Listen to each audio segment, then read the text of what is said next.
പരബ്രഹ്മസ്വരൂപനായ മുരുകനെ അറിവിന്റെ മൂർത്തി എന്നർത്ഥത്തിൽ ജ്ഞാനപ്പഴം എന്ന് വിശേഷിപ്പിക്കാറുണ്ട്. ജ്യോതിഷം രചിച്ചത് സുബ്രഹ്മണ്യനാണെന്ന് വിശ്വസിക്കപ്പെടുന്നു. ദ്രാവിഡ ദൈവമായ സുബ്രഹ്മണ്യനെ കാർത്തികേയൻ, മുരുകൻ, കുമാരൻ, സ്കന്ദൻ, ഷൺമുഖൻ, വേലായുധൻ, ആണ്ടവൻ, ശരവണൻ എന്നീ പേരുകളിലും അറിയപ്പെടുന്നു. പ്രാചീന സിദ്ധവൈദ്യന്മാരുടെ ആരാധനാമൂർത്തിയാണ് മുരുകൻ.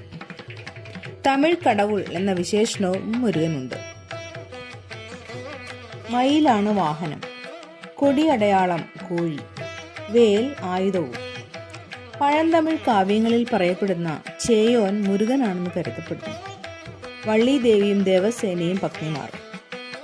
മുരുകൻ പഴനിയിൽ മാതാപിതാക്കളായ പരമശിവനോടും ശ്രീ പാർവതിയോടും പിണങ്ങി വന്നതുപോലെ തന്നെയാണ് വിഗ്രഹവും പണിതിരിക്കുന്നത്. ബാലകനായ മുരുകന് തലമുണ്ടനം ചെയ്ത ഒരു തപസ്വിയുടെ വേഷമാണ്. വിഗ്രഹത്തിൽ വസ്ത്രമായിട്ട് ഒരു കൗപീനം മാത്രം. കയ്യിൽ ദണ്ഡും വേലും. ഇതിൽ നിന്നുമാണ് ബാലദണ്ഡ് ആയുധപാണി എന്ന പേര് മുരുകന് കിട്ടിയത്. പടിഞ്ഞാറോട്ട് ദർശനമായ വിഗ്രഹത്തിന്റെ ചെവികൾ സാധാരണയിലും വലിപ്പമുള്ളതാണ്. തന്റെ ഭക്തരുടെ പ്രാർത്ഥനകളും അപേക്ഷകളും ശ്രദ്ധാപൂർവം ആ ചെവികളിൽ എത്താനായിരിക്കുമെന്ന് കരുതപ്പെടുന്നു. ഓം കാർത്തികേയായ നമഃ.